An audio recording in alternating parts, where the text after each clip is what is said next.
benar kata Mas di awal, orang tuh nggak selalu bisa khusyuk dalam sholat untuk mendalami makna suratul Fatihah itu. Misalnya contoh ketika orang bilang Allahu Akbar misalnya, itu aja kalau orang khusyuk itu dia bisa masuk dalam kondisi di mana benar-benar dia berkoneksi dengan Allah. Alhamdulillahirabbil alamin, itu adalah bentuk kesyukuran. Yang menarik gini, Raymond pernah ngomong sama aku, salah satu saran daripada psikolog dia ketika dia lagi dalam tanda kutip punya problem misalnya lagi stres, itu adalah diajarin untuk senantiasa bersyukur. Jadi orang-orang aku lihat di luar juga ada journaling, Mas. Itu malam-malam disuruh nulis journaling. Itu adalah yang pertama harus ditulis adalah apa yang kamu syukuri pada hari ini. Aku masih hidup, aku masih punya anak-anak yang baik, aku masih punya orang tua, aku masih punya makanan yang dimakan. Nah, jadi semua kesyukuran itu adalah bentuk daripada cara orang untuk healing.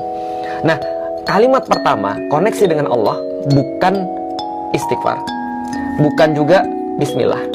Karena bismillah itu ada yang mengatakan masuk dalam ayat dalam suratul Fatihah, ada yang bilang enggak. Tapi kalau kita ambil yang enggak, berarti kalimat pertama koneksi manusia dengan Allah adalah alhamdulillah. Rasa syukur pada Allah, alhamdulillah. Ketika itu kita bayangin apa sih yang kita alhamdulillah itu. And that's strong. Nah itu bacaannya, tapi itu datangnya dari Allah, tapi ada yang datang dari manusia. Misalnya contoh ketika habis Rasul ruku, terus kemudian Rasul berdiri. Ada orang kemudian bilang Rabbana lakal hamd. Rabbana, wahai Tuhan kami, lakal hamd, bagi engkau seluruh pujian-pujian. Setelah selesai sholat, Rasul bilang, siapa yang ngomong kayak gitu? Saya ya Rasulullah. Itu dipuji oleh Allah. Wow. Nah itu menjadi akhirnya sunnah kan gitu kan ya. Nah sama kayak tahiyat. Tahiyat itu percakapan antara Allah dengan Rasulnya. At-tahiyatul dan seterusnya, ini segala puji-pujian bagi Allah. Terus kemudian dikatakan bagi Rasulnya juga. Enggak, ini bagi Rasul-Rasul yang lain juga, enggak bagimu. Dan ini kan adalah sebuah percakapan sebenarnya. Nah kalau kita mendalami lebih dalam lagi, kita baru mendapati tambahan makna, value daripada sholat itu.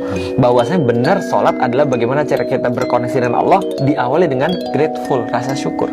Ketika kita bersyukur, Allah bilang Allah tambahin. Maka ketika kita bersyukur, Allah bilang ya udah, kalau kamu udah bersyukur, kamu punya permintaan apa?